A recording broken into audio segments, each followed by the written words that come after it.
Anong kabigla-bigla naman dito kay Oo, ano? Kasi syempre, yun, oo. lahat namang tao may, ay, bonggan to. Yung, Yeah. Kaya lang, anong masasabi mo sa kanya na Ano yun? maaaring Kaya lang, pag-isipan ano? ng mga wala?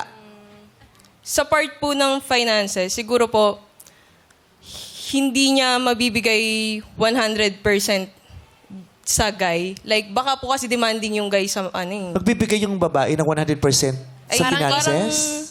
Pag Hindi marriage naman po. na Kunwari, yan. Pag ano na, magkakasal na siguro yan. o kaya pag magdi-date, siguro. Ah. Yun. Basahin mo na lang yung kasi parte ko mahirapan mag-isip kasi yun yung Di interview. parang ano po, very K-drama coded ang gusto niya. Parang Mr. Perfect, ganun po yung vibe.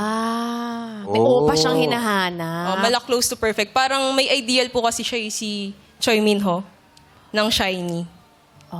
So, K-pop na Opo, K-pop. group. Tapos may mga moments po like, kunwari, nung students kami, gusto niyang may ma-meet. Doon muna tayo sa Financial K-drama. drama. Inaano ko yung, yung K-drama coded, sabi mo? Oo. K-drama. Opo. So, parang gusto niya yung love life niya, parang yung napapanood niya sa mga K-drama. Yung Kasi pag K-drama coded, usually, sa mga napanood ko, correct me if usually sa mga K-drama, mas makapangyarihan yung lalaki dun sa babae. Parang mas may authority. Parang bihira, laging yung babae habol na habol dun sa lalaki. May ganong Oo, kasi trope. di ba parang mataas yung tingin sa lalaki. Tapos yung lalaki medyo suplado. Yung babae, Masungit. yung babae talaga Habol na yung habol. habol na habol. Gusto mo ganon? Actually, siguro sa K-drama coded, more on ano siya, kung paano mag-meet kami nung guy. Paano Yung yun? mga parang- Sa mga hindi into K-dramas, ano Kabataan? ibig sabihin nun? Yung simpleng magkikita sa cafe, yung mga ganong vibe lang. Yung simpleng mga details na gano'n. Na simpleng, kunyari nasa cafe lang ako umiinom, tapos biglang papasok siya. Yung parang panaginip lang. Gusto mo ganon? Ganun mangyayari. Oo, parang dilulu ako at some point.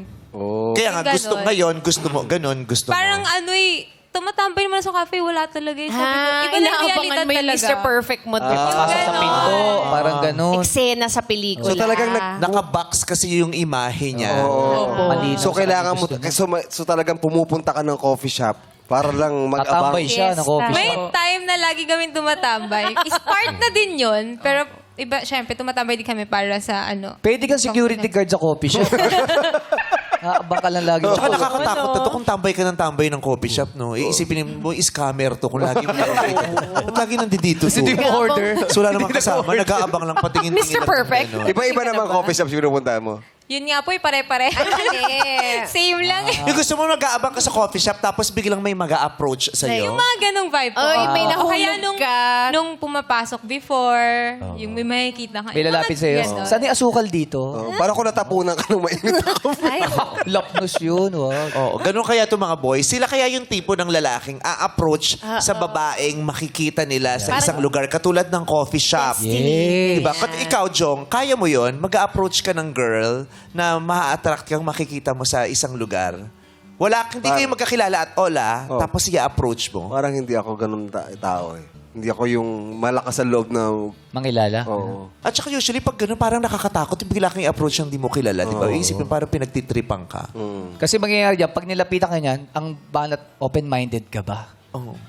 Parang Kasi pag in-approach ka, Networking to, di ba? networking. At saka kasi sa K-drama, kaya maganda, pag nangyari yun, may background music. Yes. slow mo. So ano gagawin mo? Pag may lumapit na lalaki, may ipi-play ka. Yes. Di ba? Kasi paano mo hindi pag-iisipin ng masama yung lalaking lalapit sa'yo na hindi Totoo mo kilala? din. Di ba parang scary? Baka stalker. Pwede rin.